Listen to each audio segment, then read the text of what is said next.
नमस्कार सभी ज्ञान मंच के साथियों को मेरा प्रणाम। जय श्री राम। इन दिनों हम सब लोग एक चर्चा कर रहे हैं और विशेषकर परिवारों में जहां छोटे बच्चे पढ़ते हैं या जो कुछ सीनियर सेकेंडरी और 10th क्लास में यानी सेकेंडरी में जो बच्चे पढ़ते हैं, उनके परिवारों में एक ऐसा माहौल होता है कि अभी इसके बोर्ड एग्जाम है, अभी इसको डिस्टर्ब मत करो, इसको ये काम मत बताओ, इसको पढ़ने दीजिए, इसकी कोचिंग है, इसकी ये सारा वातावरण इन दिनों हम देख रहे हैं कि सभी जहां बच्चे पढ़ रहे हैं उन परिवारों में है। गत दिनों हमारे देश के प्रधानमंत्री नरेंद्र मोदी जी ने परीक्षा पे चर्चा की। उस परीक्षा पे की गई चर्चा पर मैं वार्ता नहीं करने आया हूं। मैं वो बातें, वो टिप्स आपको देने आया हूं जिससे कि परिवार में एक तो सबसे पहले एक वातावरण बने कि किस प्रकार बच्चों पर दबाव न बनाया जाए। Basically there are so many things related to examination that the anxiety, stress, depression, these are the common words which generally the parents and the teachers face during the examination. And even the students, so many students are depressed, and one incident happened recently even in Udaipur. I don't talk much about the quota, but I am concerned with Udaipur city that one girl, she was preparing for the NEET and she committed the suicide. आत्महत्या क्यों कर ली?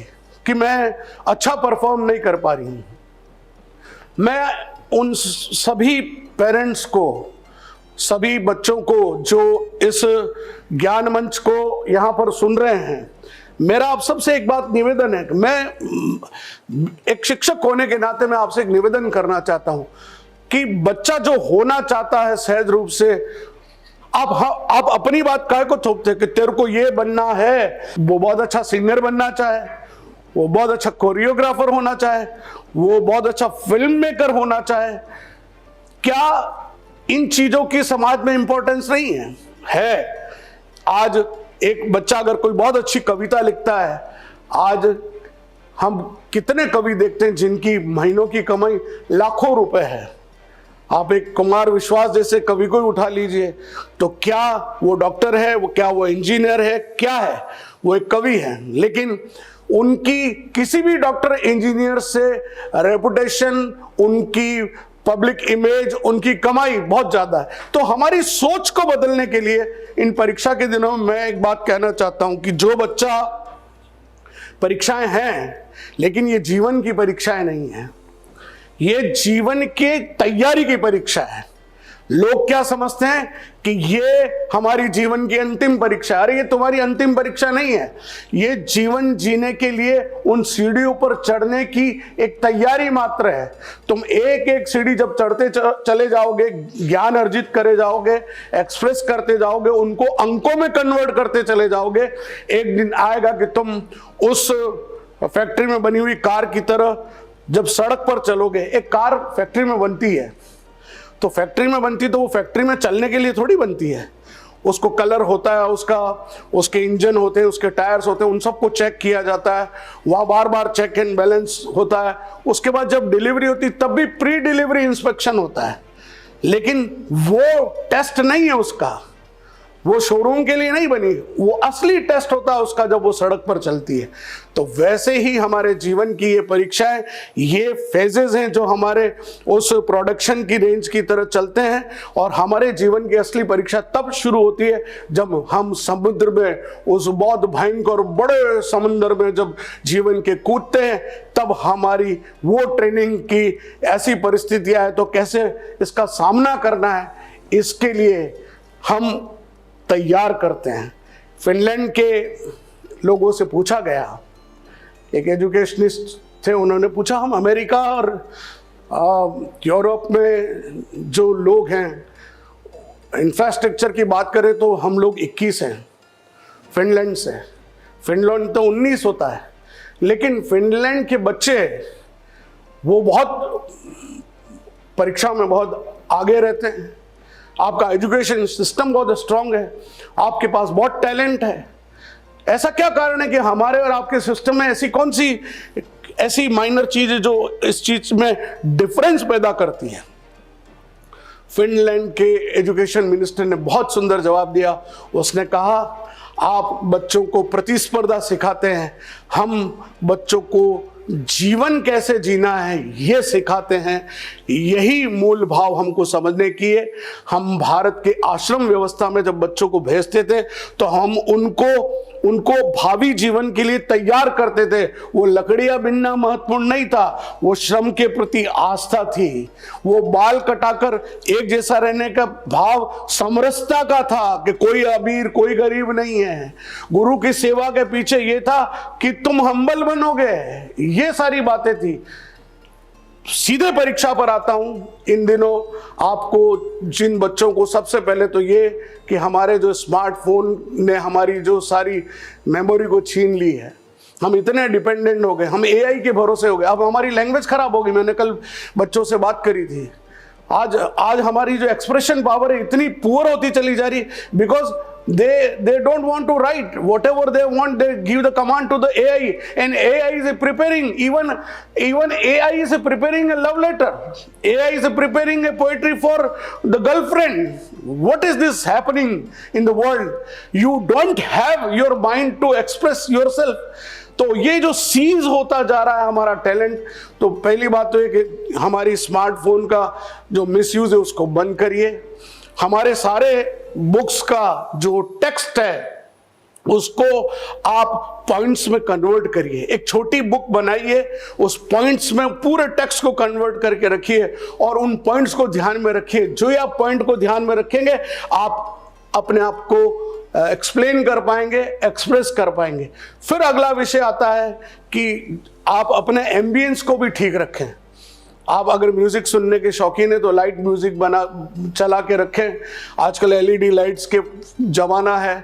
कभी table lamp पे लोग पढ़ा करते थे, आजकल एलईडी लाइट्स में पढ़ते हैं। लेकिन बहुत ज़्यादा चकाचौंध में भी मत पढ़िए। आपका कंसंट्रेशन किताब पर हो, उसकी कोशिश करिए और लिखिए। आज जो सबसे बड़ी एग्जामिनेशन में बच्चों की प्रॉब्लम है, they don't want to write much. If you have to express, if you have to write answer in 150 words, they are writing only 60 words. बस इतना ही है और फिर थक जाते हैं क्योंकि उनकी आदत नहीं है। हम व्हाट्सएप पर जो, मैं उसके बारे में कमेंट नहीं करता, लेकिन जिस तरह की लैंग्वेज इंग्लिश यूज़ करते हैं, स्लैंग्स यूज़ करते हैं, उसने हमारी भाषा का सत्यानाश करके रख दिया। या तो हिंदी बोलिए शुद्ध या अंग्रेजी बोलिए शुद्ध, लेकिन दोनों ही अशुद्ध है। खैर, तो परीक्षा में कम से कम हमको इस बात का ध्यान रखना है कि हम जो भी लिखें उसको प्रैक्टिस में करें, लिखकर प्रैक्टिस करें। एक क्वेश्चन को 4 बार भी लिखना पड़े तो घबराइए मत। फिर बात आती है, परीक्षा हॉल में जाने से पहले हम कई बार चीज़ें डिस्कस कर लेते हैं, फ्रेंड से मिलते हैं। मेरा पर्सनल ये कहना है कि किसी भी बच्चे को अपने फ्रेंड से परीक्षा से रिलेटेड डिस्कशन उस समय नहीं करना चाहिए।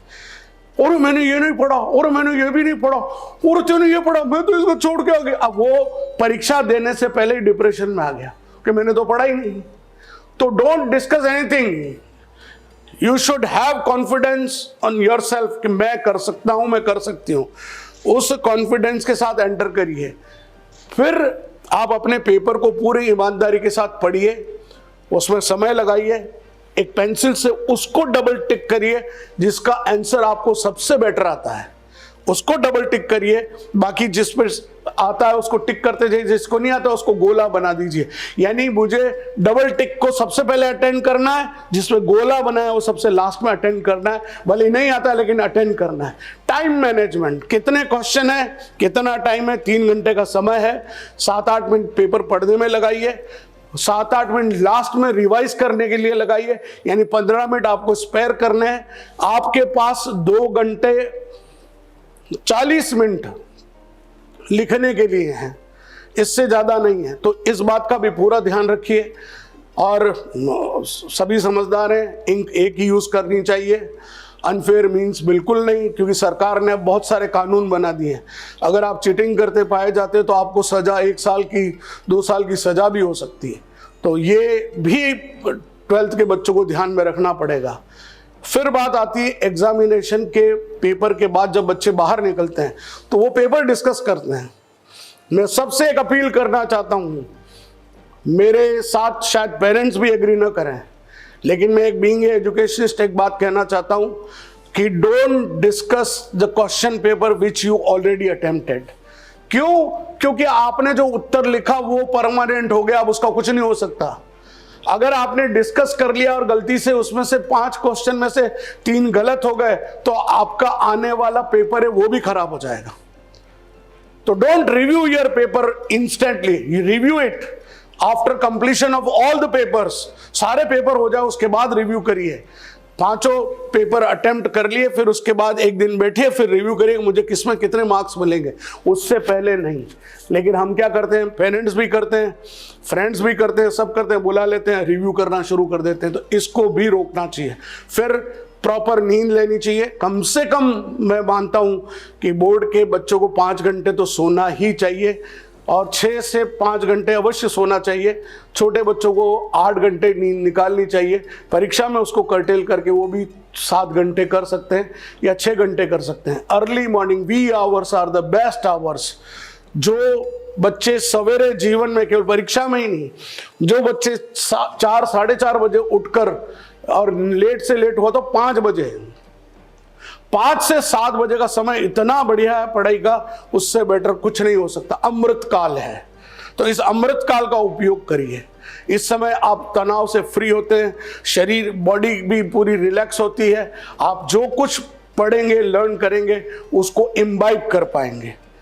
हाइड्रेशन, जो हम आज के बच्चे पानी कम पीते हैं, तो हमको प्रॉपर वाटर इनटेक करना चाहिए। मैं सोचता हूँ कि परीक्षा देने जाते वक्त बच्चों को, हर माँ को कम से कम रात को 7-8 बादाम भिगो कर रखनी चाहिए, 5-7 काजू भिगो कर रखने चाहिए। कुछ जो हमारे पिस्ता हैं उनको भी भिगो कर रख दीजिए, और सवेरे जाते वक्त तो उस बच्चों को वो दीजिए। वो उसको कैलोरी तो मिलेगी, साथ में न्यूट्रिशन भी मिलेगा। और बादाम से तो कहते हैं दिमाग चलता है, ये हमारी मान्यता है।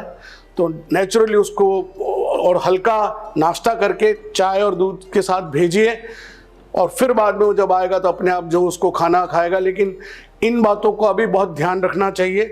बहुत ज़्यादा डांट डपट से बच्चे, तू पढ़ता नहीं है, इधर उधर घूमता है, ये कहने का समय अब गया। वो पहले बोलते परीक्षा के दौरान, तो उसकी मेंटल पीस बहुत ज़रूरी है। उसको ऑब्जर्व करिए, कहीं वो डिप्रेशन में तो नहीं है, कहीं डिप्रेशन में आकर गलत स्टेप तो नहीं उठा रहा है। बहुत ज़्यादा पोकिंग मत करिए, तू ये कर, वो कितना अच्छा करता है। Don't compare any student with any other student. हर एक की अपनी एक आइडेंटिटी है। परीक्षा पर मैं इतना ही कहना चाहता हूं कि जीवन की परीक्षाएं, जैसा मैं I back to the my point, कि जीवन की परीक्षाएं तो बाद में शुरू होती है। ये परीक्षा की तैयारी मात्र है, जो आपके अंकों को, आपके ज्ञान को, आपके नॉलेज को, आपके अंडरस्टैंडिंग को मार्क्स में कन्वर्ट करके दिखाती है। इसी तरह हम, अगर मेरी बातों को आप ध्यान रखेंगे तो मैं समझता हूं आप बहुत कुछ आगे बढ़ पाएंगे। जय हिंद।